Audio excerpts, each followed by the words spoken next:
When you picture the Cold War, your mind probably leaps to shadowy figures in trench coats, coded messages whispered across dimly lit alleys, submarines gliding unseen beneath polar ice, or satellites racing silently across the night sky. But far from the headlines and away from the espionage and diplomacy, another battle was unfolding, one fought not with ideology or weapons, but with cold.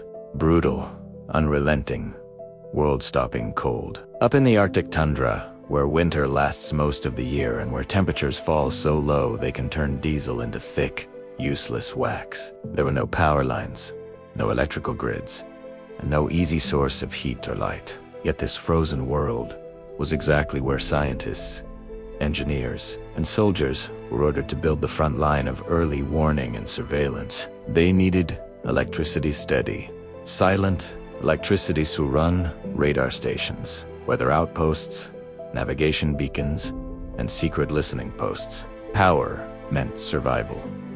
And in a region where the sun disappears for months and fuel freezes solid, they needed something far more dependable than batteries or generators. So engineers turned to an idea that seemed almost unbelievable at the time.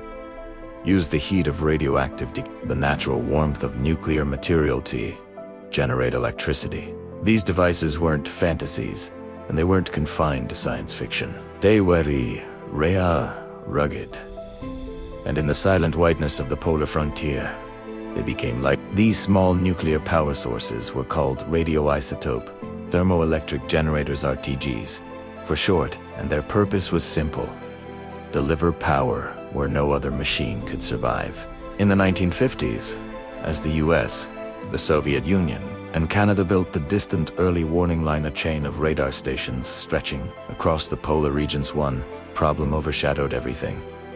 The Arctic is unforgiving. Sunlight vanishes during long winter months. Diesel engines fail. Batteries lose charge almost immediately.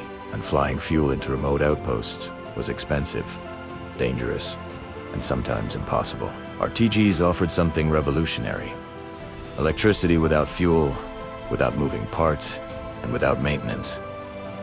They harnessed physics itself. Inside each generator was a small pellet of radioactive isotope, often strontium plutonium-238 sealed. Inside protective shielding, as the isotope decayed, it released heat. Thermoelectric materials, known as thermocouples, captured that heat and converted it into electricity.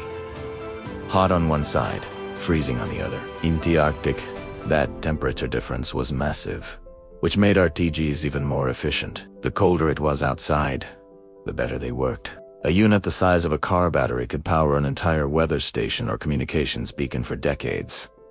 No repairs, no refueling, no resupply flights. Just a silent pulse of atomic heat, beating steadily under the ice. The Soviets embraced the technology on a massive scale. They installed hundreds of RTGs along the Siberian coastline, navigation aids, meteorological stations, and remote lighthouses glowing with nuclear-powered reliability. Many of these units kept running long after the Soviet Union collapsed, some forgotten entirely until scavengers stumbled across them, unaware of the radioactive hearts they carried. In the West, the United States developed its own versions under the SNAP program, systems for nuclear auxiliary power.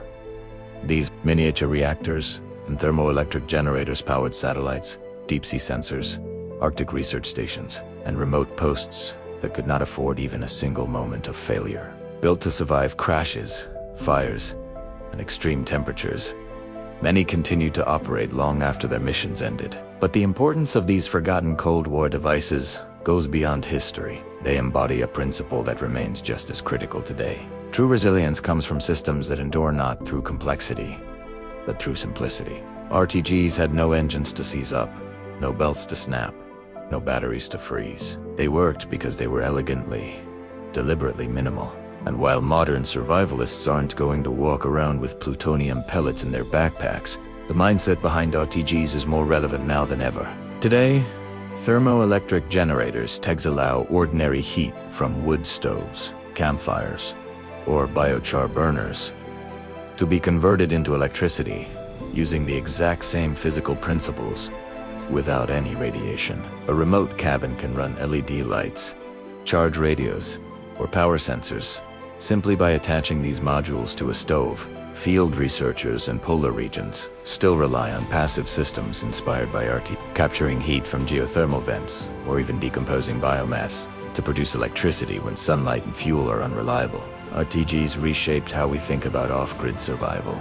They taught that endurance doesn't come from massive infrastructure, it comes from self-contained systems that quietly do their job, year after year, without human intervention. Even today, these nuclear batteries power ocean buoys, deep space probes, autonomous polar stations anywhere. That humanity needs energy, but cannot afford failure. In a world fascinated by solar panels, lithium batteries, and ever smarter electronics, it's worth remembering the elegant little generators that hummed beneath Arctic snow half a century ago, devices that never needed the sun, never needed fuel, and never once asked for help. They simply worked. So the next time you imagine the Cold War, don't picture only missiles, maps, and men in dimly lit rooms. Picture the silent Arctic. Picture a lonely metal cylinder half buried in ice, quietly breathing out warmth as it powers a radar dish or a solitary radio beacon. Picture endurance in its purest form. If you found this journey into forgotten Cold War technology fascinating, be sure to subscribe to In the Beginning for more deep documentary-style explorations into the survival tools, tactics, and engineering miracles that shaped modern history. And share this with a fellow enthusiast, because the past doesn't just show us what once was possible. It shows us what still can be.